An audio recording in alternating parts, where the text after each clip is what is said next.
So now we've basically talked about general concepts of Physics 1 and Physics 2, and next we're going to talk about the concepts associated with Physics 3.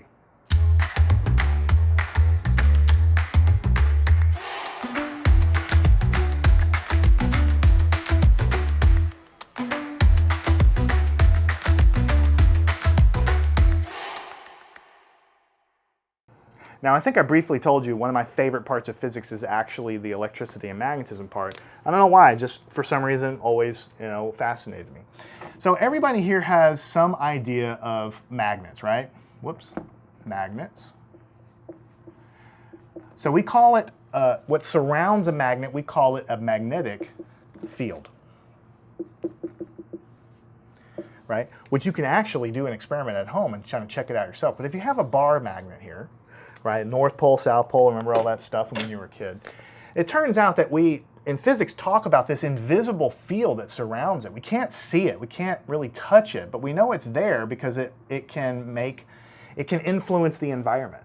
So this has what we call a magnetic field lines, which are kind of invisible lines of kind of a force, you can think of it that way, that surround this guy. And then we have, analogously to this, a magnetic field, I told you an electric field are kind of like peanut butter and jelly. So if this is the peanut butter, the jelly is called the electric field. So if we have, for instance, a proton with a positive charge there, there's an invisible field that we say surrounds this guy, but it doesn't form these closed loops like this. It forms kind of these radial kind of arrows that kind of emanate from the charged particle. So it works for protons, and it also works for any charged particle. So there's an electric field that surrounds an electron also, but it goes the other direction. And so what we basically say is, you can see there's some similarities here, but there's obvious differences. I mean, these guys form loops, these guys don't form loops, and the other main difference is sort of like how they were discovered to begin with. If I were to take another proton, and stick it inside this electric field right here, like this is a test particle, what's going to happen? It turns out that this electric field is going to push on this charged particle, and it's going to push with a force F, and it's going to push it directly away from this guy. Remember, like charges repel and opposites attract. So what we say in physics is that instead of just saying like charges repel, what we say is that this charge generates an electric field, and that electric field is what pushes on the proton with a force F. And we're going to learn how to calculate that. And then if you go in here with the magnetic field, interestingly, and fascinating from my point of view, if I were to take the same proton and put it inside of this magnetic field, and if I just have a stationary particle here inside the magnetic field, nothing at all is going to happen. The magnetic field will not push on that particle, right? But if I have this particle, if I start to move this particle myself, right, in some kind of direction, whether it's this way or whether it's this way or whatever, if I start moving it in motion inside of this magnetic field, then a force will pop up and push that particle. The magnetic force will push that particle, but it will not push it along the direction of motion like this one. It'll push it sideways. So it's really bizarre. Not only are the fields, they look different, but they actually push on charged particles differently. The proton is pushed away in the same direction of the field lines, and the other guy, only when it's moving, is pushed kind of tangential to the magnetic field, right? But only when it's moving. When it's stationary, nothing happens at all. So we know they're similar, electricity and magnetism, but they're not quite the same. I should revise that and say that modern physics has combined electricity and magnetism, which seem to be very different things, into a single thing called electromagnetism. You may have heard of that, electromagnetic waves, electromagnetism. It turns out that if you take an electric field and a magnetic field and you oscillate them, then in an oscillating fashion like we talked about the water waves, then what will happen is an electromagnetic wave will form. It'll be oscillating in the electric field, and it'll also be oscillating in the magnetic field, and it will propagate just like that water wave throughout space, but it'll even go through a vacuum throughout deep space with nothing there. It'll just travel by itself, and it carries energy. That's how you get a sunburn. It hits your skin, and it carries energy from the sun. So why do we care about electromagnetic waves? Well, because you're bathed in it every single day. The light you see now is visible light. Also, we have X-rays, gamma rays, infrared light. I could go on and on. Basically, all of those are electromagnetic waves. It's just that they're oscillating at different speeds or frequencies, we call it. So visible light is a tiny, tiny, tiny portion of electromagnetism that you can actually see with your eyes. All the other stuff is exactly the same, but oscillating in a region of frequency that you can't see because your eyes just aren't sensitive to it. But it's the same physics involved. Okay? So now we've covered Physics 1, Physics 2, Physics 3 overview, and next we're going to talk briefly about one of my favorite things, relativity and quantum mechanics. Now, truthfully, you're living in an amazing time because you can open up a book or watch a lesson or get a lecture from knowledge that was handed down before you about some of the craziest, wackiest stuff that we've discovered to be absolutely true about our universe, and that's relativity, Einstein's theory of relativity, and quantum mechanics, which was developed by many people. Both of these theories were done in the early part of the 20th century, so about 100 years old. And to be honest with you, we still don't quite understand these theories totally. I mean, we understand a lot about relativity. We don't understand quantum mechanics that well, even today. And there's tons of problems, real problems, that we can't solve in either theory just because the math is too hard. But we understand how we would do it, the math gets so difficult sometimes. But the basic idea about relativity I talked to you about before is that time and space, see, I didn't mention the space before, time and space are relative to your state of motion. If I move really fast near the speed of light, time and space will behave differently for me than it does for you if you're not moving. And that seems weird because if I take two clocks and they're synchronized, tick, tick, and they're both the same, you think that time would exist the same for both of us. That's our everyday experience. But in fact, if you actually go fly that second clock in a spaceship and get really close to the speed of light, which we can't do, but if you could do it, then when it came back, you would find that that clock has a different time elapsed than the clock on home. At home. How close? Well, we have to do some problems to illustrate that. But when I say how close, I'm talking like 0.99999 times the speed of light, which is incredibly fast because the speed of light can go 7 times around the planet Earth in 1 second. So think about, that's 1 second. That's another second. That's another second. Every one of those seconds, light goes around the planet 7 times. It's incredibly, unfathomably fast. So to be honest with you, wrapping your brain around the idea that time can be different for two people depending on their state of motion, how fast they're going, is very, very hard to accept because we don't see it every day. And the reason we don't see it is because we don't travel very fast. We're traveling at a snail's pace. But we've proven that these things are true by looking at accelerating electrons and other particles in particle accelerators because we can get electrons going very close to the speed of light. We can get other particles that exist. They're going very near the speed of light. And it's a long story with the way the experiments are done, but we can definitely show that time travels differently for different people. We've actually taken atomic clocks, very accurate clocks, and flown them on airplanes.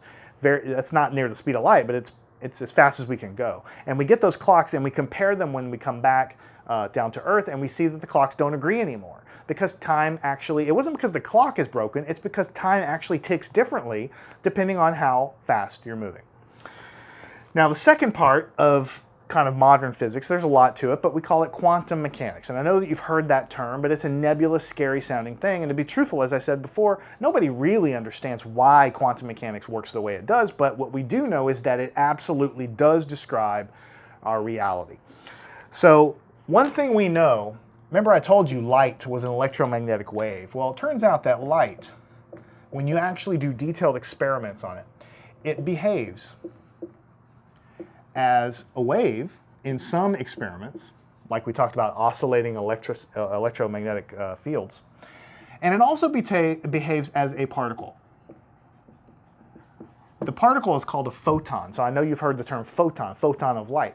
Well, in some experiments, light can behave like a wave, and we'll get into the details later. But in other experiments, it behaves very much like a particle, like I don't want to call it a solid object, but a discrete object called a photon. So is it a wave or is it a particle? Well, the truth is it's both. It's something else that we don't have a word for, but it's called a wave and a particle. Now here's the other part that'll blow your mind. Matter, meaning electrons, protons, pretty much anything, can behave, obviously, as a particle, because we've done lots of experiments with electrons. We know they're little particle things, but it can also have characteristics of a wave. That should blow your mind, because it's absolutely crazy that I can take an electron and it can behave in some experiments like a little discrete particle, but in other experiments it can interfere like waves interfere. So are electrons particles or waves?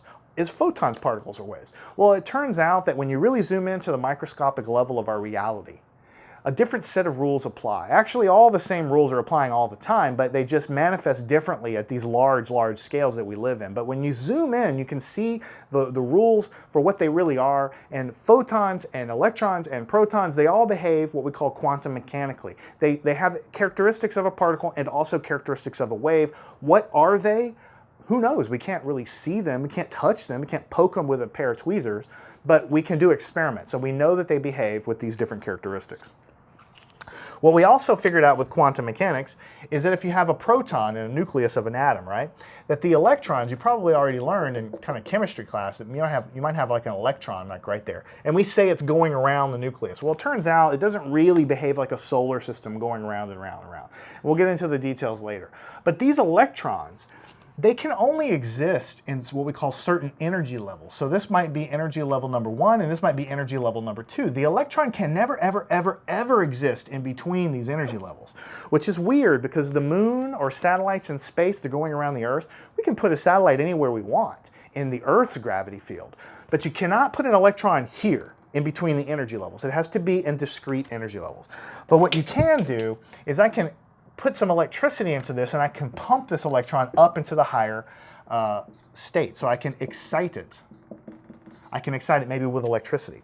So what happens when I do that? Well, then I'm going to have the proton in the same place. I'm going to have energy level number 1. I'm going to have energy level number 2. And the electron, when I excite it with electricity, is going to move from this guy. It's going to pop up temporarily up to the higher energy state. But it's not going to stay there forever. As soon as I stop exciting it, it's going to decay right back down to the lower energy state that it likes to live in. So I'm going to put a little arrow here and I'm going to say it's going to decay. Now what happens when it decays? That's the interesting part. What's going to happen is you have a proton, you have energy level number 1, energy level number 2. It drops back down in here, and when it drops back down, it actually releases a photon. It actually releases a photon. So matter electrons can be excited to a higher energy level, and then they can decay back. But when they decay back, they release a photon.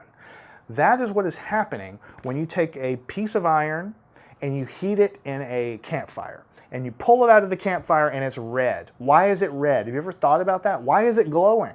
It's because all the electrons have been pumped up from the fire, from the energy, and a lot of them are existing in this higher state, but when I pull it out, they start decaying down. There's billions and billions and billions of them. They start decaying down, and when they do, they start releasing photons, which are light particles, which we already told you could be a wave or a particle, right? Why do we care about this? Because we can use matter to make photons. That is how all computer screens are made, like actually screens on your phone. We use these quantum mechanical effects to make those screens. We use these effects of the way energy levels work to make things called transistors, which make computer chips. So literally, without quantum mechanics, there would be no computer chips, and there definitely wouldn't be any computer screens like iPhones or Androids or whatever. None of that stuff would exist. So to wrap up everything that we said, starting with the very basics of physics 1 and learning force, motion, energy, thermodynamics, waves, electricity, magnetism, on into quantum mechanics and relativity, humanity has started from basically just learning how to make shelter and fire, to being able to go into space, to build computers, to calculate things, to make communication devices, to make medical imaging, X-ray machines, things like that, all by understanding this thing that we call physics. So journey with me as we go into the forest, and when we come out the other side of the forest, you will know and understand these concepts. You'll be able to solve problems, obviously to do well in class, but also just so that you understand how the world works. And then some of you will go on and make further discoveries and figure out, why is this the way it is? Why is relativity the way it is? And come up with the next big theories, which will take humanity on into the next step. Learn anything at mathandscience.com.